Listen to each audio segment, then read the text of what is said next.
O Bertrand Russell, para matemática, ele realmente fez um... Mas ele era ateu. E ele escreveu um livro, Why I'm Not a Christian? Porque eu não sou um cristão. E ele dizia... Mas ele era ferino contra a fé, contra a religião, e com argumentos, porque o cara era... Pô.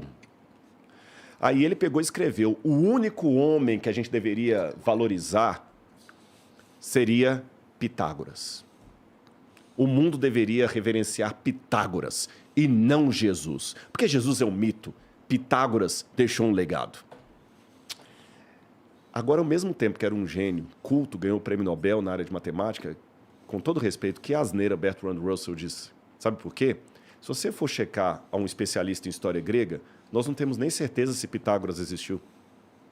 E o famoso teorema que leva o nome dele já era usado pelos gregos, pelos egípcios, séculos antes dele.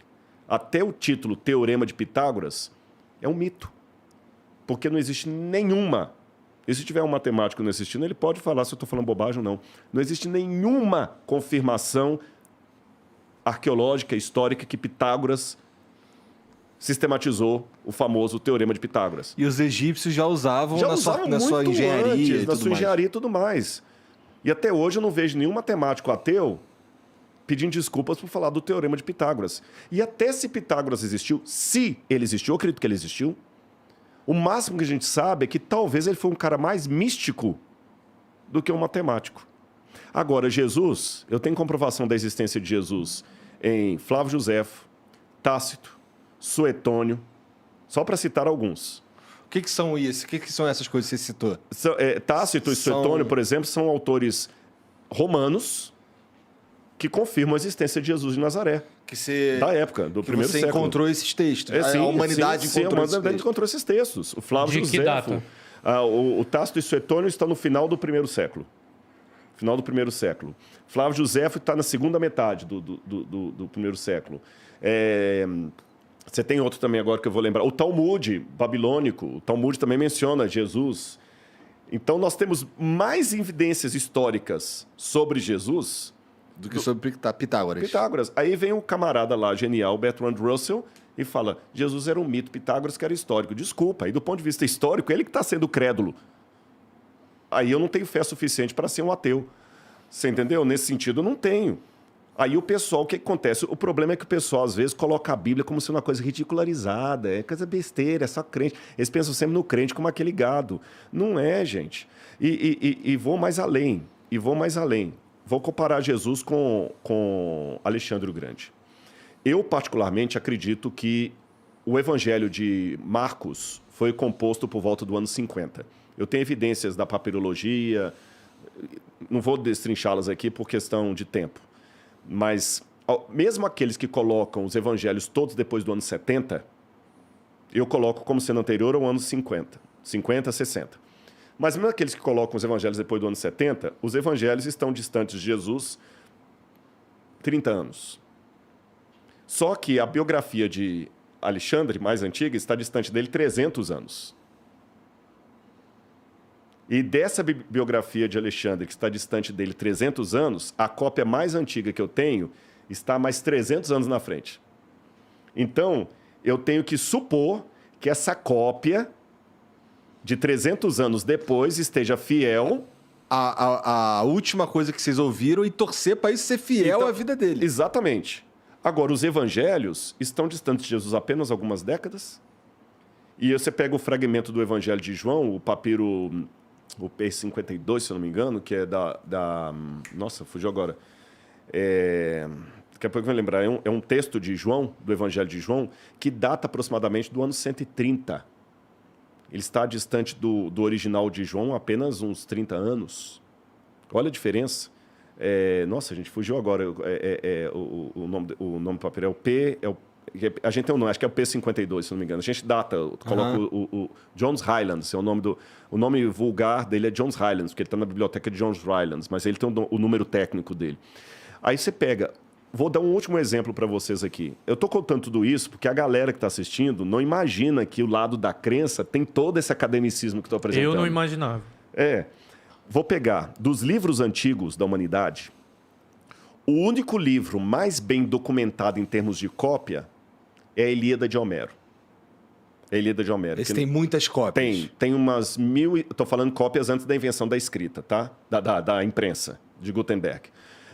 Nós temos umas 1.400 cópias da Ilíada de Homero. Fora a Ilíada de Homero, quando eu pego, por exemplo, as Guerras Gaulesas de Júlio César, eu tenho 6 cópias. Quando você pega a Ética Nicômaco de Aristóteles, você tem talvez umas 12 cópias. Quando você pega a Tetralogia, você tem umas 5, 6 cópias. Uma disparidade absurda. Aí, quando eu pego só o Novo Testamento grego, eu tenho mais de 5.800 cópias. Só o Novo Testamento em grego. Não estou contando as cópias em hebraico. Quando tu fala Novo Testamento, é todo o Novo Testamento? Todo o Novo Testamento. Eu tenho mais de 5.800. Não é possível que não tenha se deturbado alguma coisa aí. Não, pelo contrário.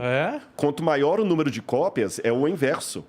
Quanto maior o número de cópias, maior é a chance de eu saber como era o original.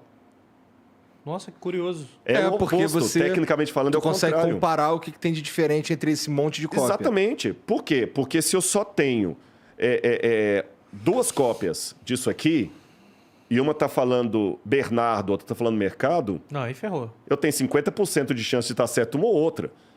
Agora, se eu tenho 10 cópias e 9 estão falando mercado e só uma está falando Bernardo, eu consigo saber qual que era o original. Sim. Você entendeu? E isso eu estou contando só o texto grego. Que se eu pegar as traduções dos pais da igreja, as primeiras traduções da Bíblia ali, eu vou para mais de 42 mil cópias da Bíblia. Agora que vem o irônico da história.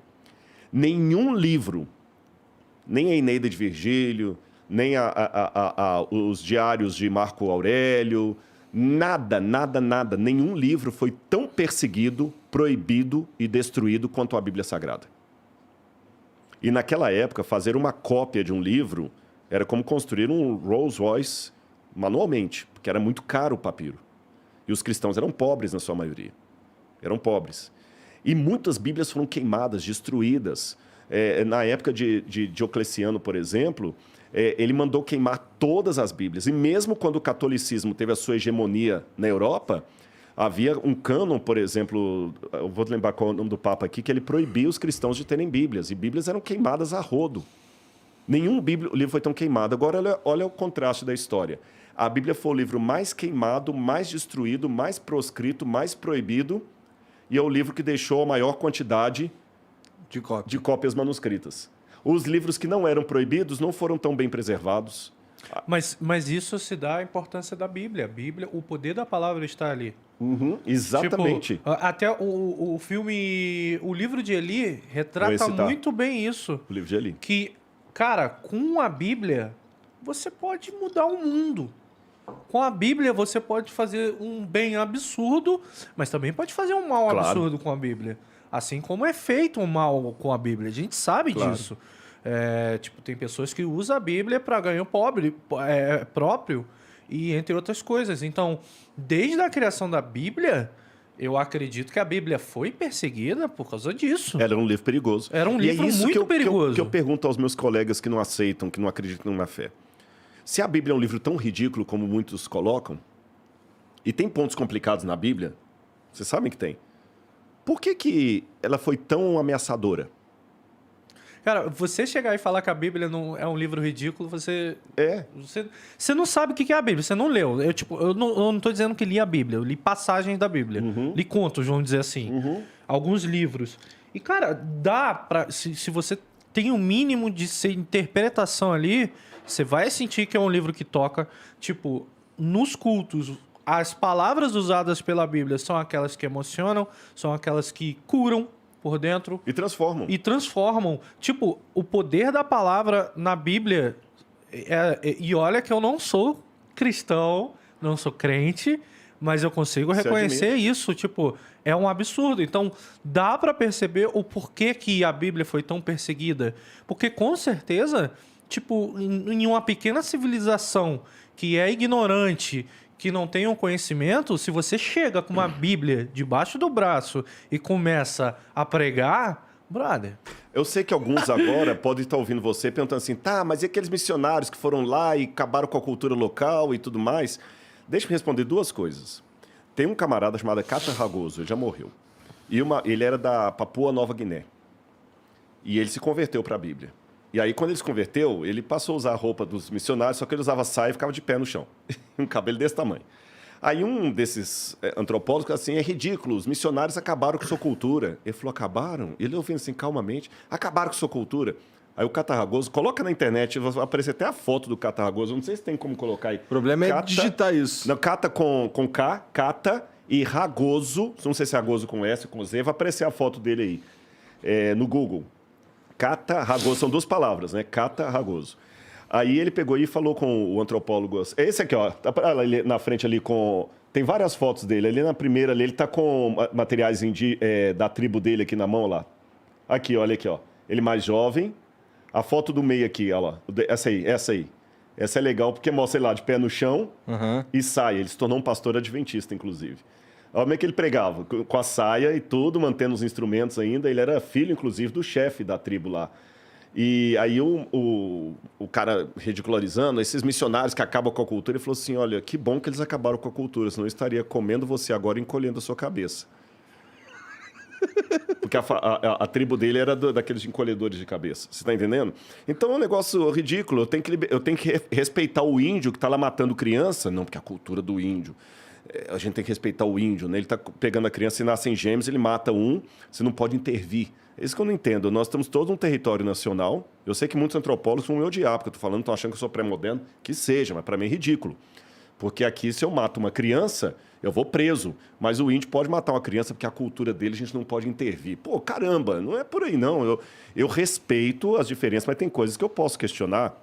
O evangelho mudou. Agora é simples. Pega o livro de Richard Dawkins, Deus um Delírio, e joga na penitenciária.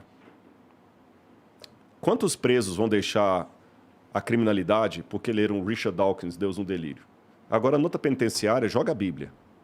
Você vai ter uma igreja funcionando lá dentro e com muito cara que você vai poder chamar aqui e pode deixar qualquer objeto que não rouba mais nada. O cara que antes era um traficante, um ladrão, um líder de gangue. A Bíblia, é o que você falou, a Bíblia tem um poder de transformar. Uma vez que eu falei isso, um ateu falou, mas o livro de Richard Dawkins não foi escrito com esse objetivo. Eu falei, então com que objetivo ele foi escrito? Isso não é para transformar vidas. A Bíblia tem algo e um erro que muita gente pensa é que fala o seguinte, a Bíblia é um instrumento de opressão, de domínio, de manipulação. Hoje pode ser. Se você aplicar para hoje, século 20 e 21, eu admito, sem medo de ser feliz, que muita gente usa a Bíblia como instrumento de doutrinação, de manipulação das massas. Mas isso é século 20 e 21. Do século 19 para trás, não existia isso. Ah, mas na Idade Média muita gente matou em nome de Deus, em nome da Bíblia. Não, foi o contrário. As pessoas praticaram a barbárie que praticaram na Idade Média porque a Bíblia era proibida. A igreja não deixava as pessoas lerem a Bíblia. Ela era proibida, a Bíblia ficava trancada dentro dos monastérios. O pessoal só ouvia o que os padres mandavam. Quando alguns homens começaram a ter contato com a Bíblia e ler, sabe o que eles criaram? A ciência moderna. Galileu Galilei, Copérnico, Da Vinci. Então por que essa história? Tem algum... Caralho. Olha só que louco, né? Mas eu te pergunto, tem alguma Bíblia hoje onde ela é ilustrada e documentada? Por exemplo, você é um estudante onde procura realmente, nas suas expedições, provas para aquilo que existiu, correto? Existe hoje, assim, a Bíblia com provas? Tipo, tem.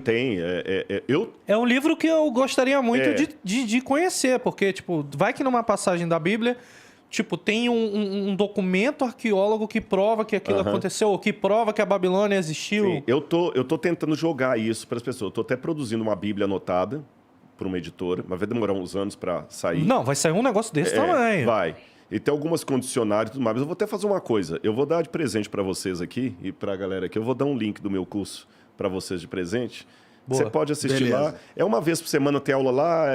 É uma plataforma, você vê quantas você quiser. Eu vou dar de presente. É o meu presente pelo prazer que vocês estão me dando de voltar aqui e falar das coisas que eu creio. Obrigado, cara. É o mínimo que eu posso fazer. Então, para a galera aqui, eu vou deixar de presente o meu curso para vocês. Depois, só ver com a Laura ali, que ela que entende como é que passa o site. Vocês notaram aqui? Eu gosto de presente. Sono, olha lá. A Laura já tá para lá de Bagdá, 2 coqueiros, viu? Bom, tem mensagem aí, né, Lucas? Deixa eu pegar aqui, vou ler umas mensagens pra gente. Nossa, já são... Nem viu o tempo meia-noite passando. quase, passa cara. rápido aqui. Eu tenho uma crítica hoje, a segunda vez que eu vou falar isso pra ele. Pô, essa mesa é muito grande, brother. A outra era menor, a impressão A minha. outra era mais menor. aconchegante. Mas sabe qual que é a pira? Porque eu quero pegar aquela coxinha ali, eu não consigo. Toma, cara.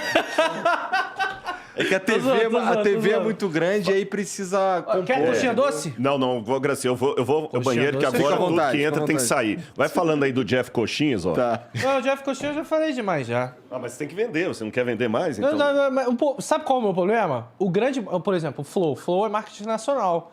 Eu tô vendendo ali na Zona Sul de São Paulo. Você Não, tá- mas Eu só vai- consigo atender ali. A gente vai pôr engenheiro com ele, esse negócio vai bombar. Eu vou terminar o meu museu lá e você vai... Deus te ouça. Pô, mas esse lance das coxinhas aí mesmo, tal, tu falou que tá mudando receita, tá mudando tudo isso daí. O que te motivou a mexer na receita da parada? Funcionário. Problema com funcionário. Tu É acredita? mesmo? Sério, cara. É aquilo. Empreender realmente tá um negócio... O que acontece? Eu não vou dizer que eu cometi uma burrice, mas foi uma burrice de sair atirando pra tudo quanto é lado.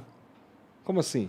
Brother, eu tenho uma coxinharia, eu tenho uma empresa de robótica, eu tenho minha produtora. Tem um bagulho de jogo. Eu tenho um estúdio de games, eu tenho um comparador de preço. E aí, brother, onde é que você foi parar? Então, tipo, tá difícil uma pessoa só cuidar dessa porra toda. E o lance aqui, eu me meti num negócio que eu não entendo. Mas eu tenho o meu operacional que entende. E é o que tá me tranquilizando. E você ter... Cara, tipo, você tá empreendendo, você tem seus funcionários. Mas, cara, mexer com a alimentícia é outra vibe, velho. Tem muita encheção de saco, esse que é o problema? E outra, são funcionários assim, tipo, o que aconteceu é que, sendo franco mesmo, o operacional me chamou, que são meus sócios, e falou, mano, a gente tá com um problema. A gente tá tendo prejuízo. E a gente vai ter que mandar a gente embora. E o nosso... O que acontece? Chegou os 3 meses, os caras começaram a cagar no pau.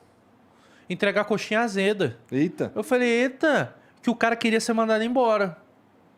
Entendeu? Esse é o problema, às vezes, de você empreender aqui no Brasil. O CLT dá margem pra isso. O cara te sacaneia, né? Sacaneia. E, tipo, o lance de ter entrado no prejuízo não foi porque eu tive vendas ruins. Não é isso. Foi o fato de eu ter que tirar dinheiro do bolso pra mandar o cara embora. Entendeu? Então, tipo, a empresa tem 3 meses e eu tô mandando as pessoas embora, eu tenho um custo com isso. Mas aí a gente reformulou tudo, deixou a equipe mais enxuta e falou, mano, vamos prezar agora na qualidade. Mas assim, o marketing do Jeff Coxinhas é um negócio que explodiu. Cara, gente da Bahia quer, gente do Distrito Federal quer, Minas quer, mas eu só consigo atender um pedaço da Zona Sul de São Paulo. O cara ali da Moca não consegue pedir. Isso que tá me ferrando, velho. Porque eu quero atender o cara da Moca, eu quero atender o cara da Zona Norte, eu quero atender aqui o Ipiranga. Mano, eu quero atender tudo quanto é lugar e não consigo. Precisa do investidor, cara. Preciso. Quem sabe alguém não tá ouvindo a gente? Não, é sério, porque, cara, o produto tem um marketing maneiro.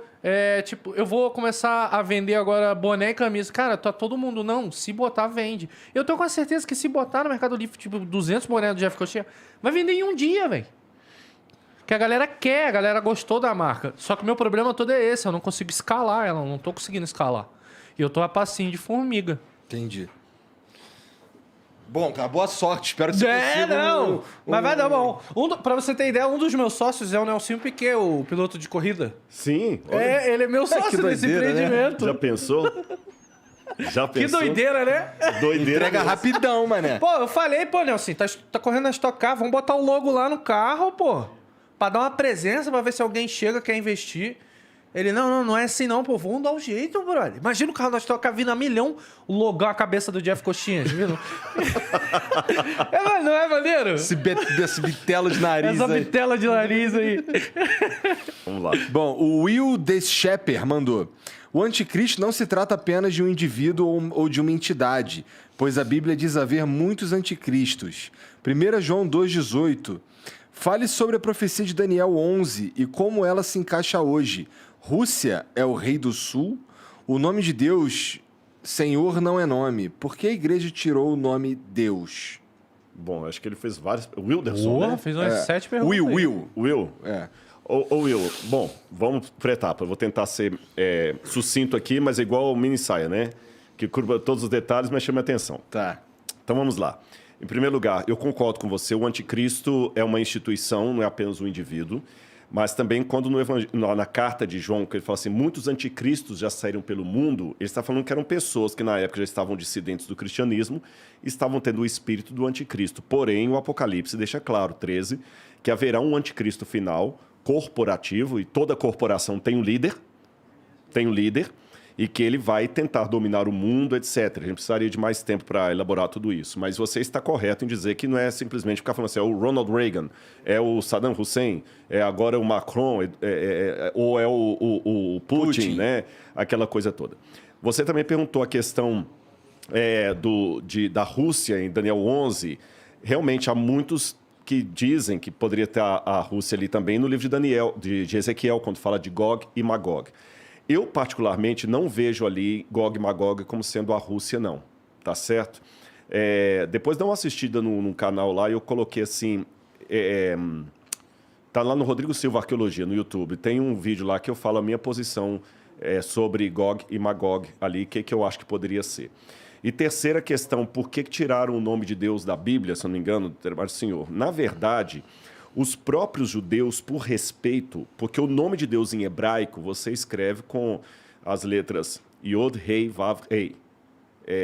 Mas como é que lê isso? O hebraico bíblico ele não tinha vogais, só consoantes. As vogais foram colocadas na Idade Média. E mesmo o hebraico hoje, quando a gente vai escrever hebraico cursivo, eles não costumam colocar vogais. São só os consoantes. E é o jeito deles escreverem. Um judeu, um israelense, ele não usa mais consoantes, que são os pontinhos embaixo. Assim. Uhum. Só que no passado remoto, o judeu já não pronunciava o nome de Deus de qualquer maneira por uma questão de respeito. De novo, questão da cultura. Havia muita invocação do nome dos deuses para, de certa forma, manipular os deuses. Por exemplo, os egípcios acreditavam que se você descobrisse o nome secreto da divindade e o pronunciasse, é como se a divindade ficasse... num transe e te obedecesse cegamente. Então, por isso que Deus deu a ordem, olha, não tomem o nome do Senhor teu Deus em vão. Os judeus, então, criaram desde aquela época até hoje a disposição de não pronunciar o nome de Deus. O Ravi Sani, por exemplo, que é um amigo meu, ele fala Hashem. E quando eu estou com ele, eu falo Hashem. Quando eles vão escrever, Hashem significa o nome em hebraico. Quando eles vão escrever Deus, eles põem um D, apóstrofo, U e o S. Que é uma maneira de respeitar ali, que ele não vai escrever o nome de Deus. Então, quando apareceu o nome de Deus em hebraico, esse tetragrama que eu falei, com essas 4 letras, ninguém sabia como lia.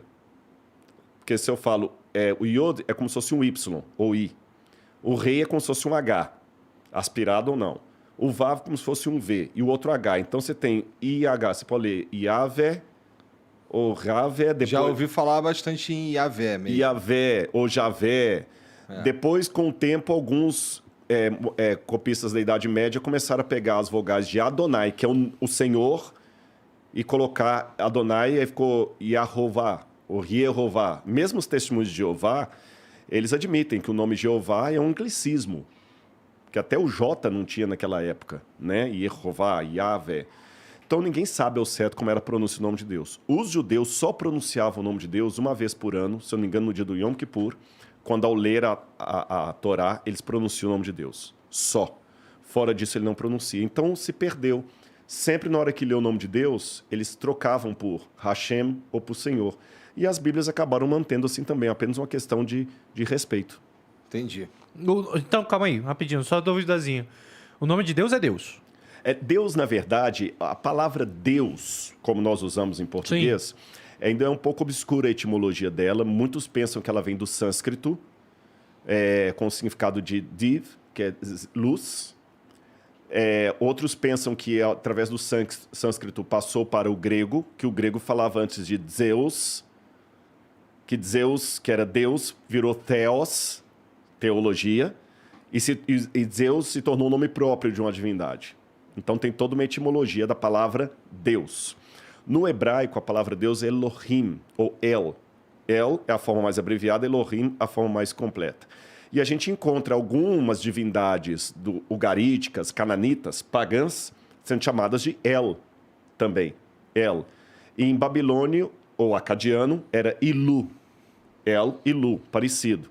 Então a gente busca a etimologia. Agora, o que tudo indica, parece que a palavra Deus, lá atrás, era um nome próprio, que depois virou o nome de um produto. É igual falar Bombril. Deus Zeus, Deus Imhotep, sei lá. Você entendeu? Era um nome próprio que depois porque virou um nome de produto. Eu estudei em igreja católica. Igreja católica, ó. Escola católica. Escola católica. E lá foi ensinado na matéria religião que tinha que Deus você deve escrever com letra maiúscula. Não, sim, porque é um respeito. Aí eu pensava, poxa, beleza, é um respeito. Mas depois depois de muito tempo, até meu primo, que era evangélico, ele falava, Deus tem que escrever com letra maiúscula. De D maiúsculo. Mas depois eu pensei, será que é porque é um nome próprio? Lá atrás alguns... Ou respeito? Alguns acreditam que era um nome próprio lá atrás. Você entendeu? Só que depois esse nome próprio acabou se tornando, como falei, o nome de marca. Hoje você fala o seguinte, você tem uma Gillette aí para me emprestar? Mas Gillette, na verdade, é uma marca. Você está pedindo uma lâmina. Você não está pedindo uma palha de aço. Mas você fala assim, acabou o Bombril.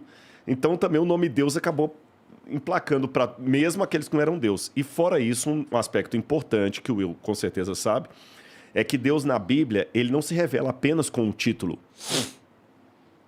Há vários nomes para Deus na Bíblia. Esse é um problema também. Às vezes, problema não. Ele se revela com títulos diferentes. Então, por exemplo, a Bíblia você tem o nome El Elyon, El Roi, o Senhor que vê. Você tem El Shaddai, que é o Senhor Todo-Poderoso, o Senhor das montanhas, El Shadu. Adonai de Shevaot, em hebraico, o Senhor dos exércitos. Então ele aparece com vários títulos na Bíblia, de modo que eu entendo que os títulos, na verdade, são formas de Deus revelar. Agora, qual que é o nome exato de Deus? Ele fala, o que tem maior predominância é esse tetragrama sagrado, que alguns falam Yahweh ou Javé, que fala assim, esse é o meu nome e tudo mais. Mas tem vários outros títulos que Deus usa também. Tá. O Rafael Neves manda aqui, Maranata, pastor. O que quer dizer Maranata? Maranata é uma palavra aramaica que significa o Senhor logo virá. Tá. Maranatá. Maranatá, quer dizer, o Senhor logo virá. E é uma saudação nos adventistas? Virou uma saudação adventista. Não só adventistas, todos também. Tem a Igreja Cristã Maranata, por exemplo. Tem uma igreja com esse nome. Mas Maranatá, originalmente, é uma palavra aramaica. Que o aramaico, ele põe o verbo no final e termina com esse Maranatá. Maran é Senhor. Atá vem. O Senhor vem. Maranatá. Caraca, é quase um Hatuna Matata, né? Nossa, agora você foi longe, hein? Hatuna Matata. Bom, ele manda aqui. Maranata, pastor. Sempre bom poder aprender mais contigo. Não só por me sentir um adventista representado, mas por ser o cara certo e iluminado para estar onde está. Falando para multidões. Feliz sábado adiantado e um abraço pro Flow, Ratão e para você. Pô, valeu, meu amigo. Abração para você também. Um abraço para toda a sua igreja aí. Glória a Deus. Ore por mim. O Acriano mandou